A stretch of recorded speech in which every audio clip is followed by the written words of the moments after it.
बहुत बहुत धन्यवाद। जोरदार ताली होनी चाहिए श्रीमती बिंदेश्वरी देवी जी के नाम पे। और हमारे घर भाई बहन डांस करा था, इसने रीच रंग करे के है ना भाई लोग, मजा रहा ना।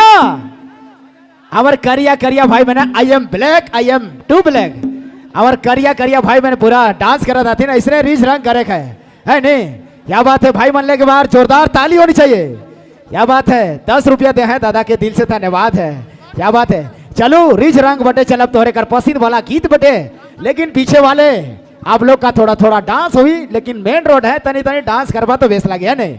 चलिए फिर से हमारे बीच छूड़ेंगे झारखंड के चैती कलाकार श्रीमती बिंदेश्वरी देवी जी को आवाज लगाऊंगा, तोहरे मन नचबा और हमारे घर कलाकार बन के बेस लगे। चलिए भैया लाइट को व्हाइट जलाइए।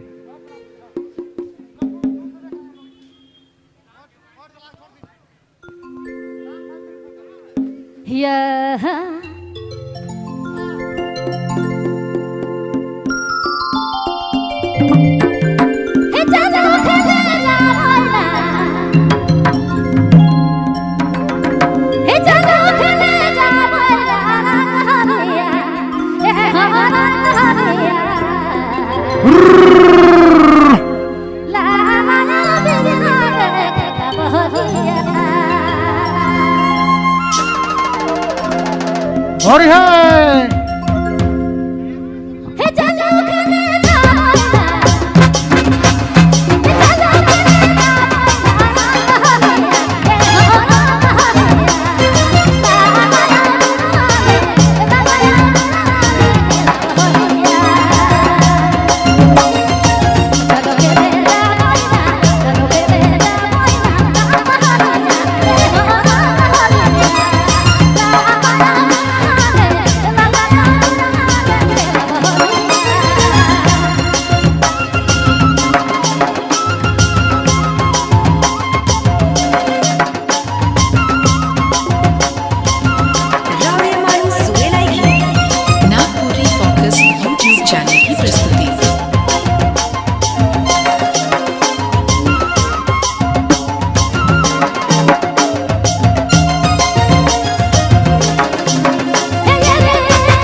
चार चांद लगाने का काम करेंगे।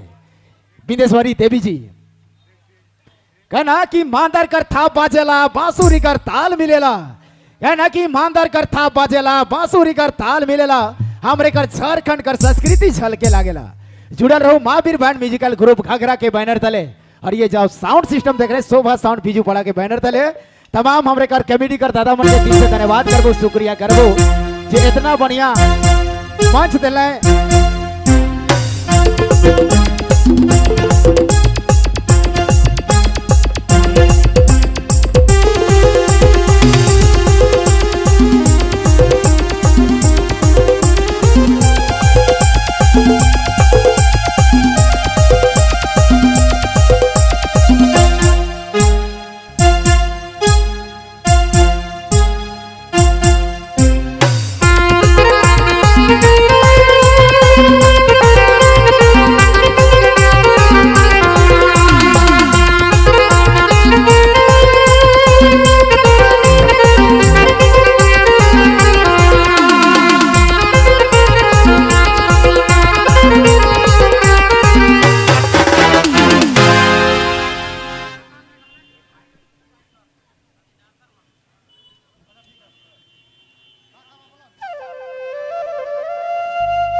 हेलो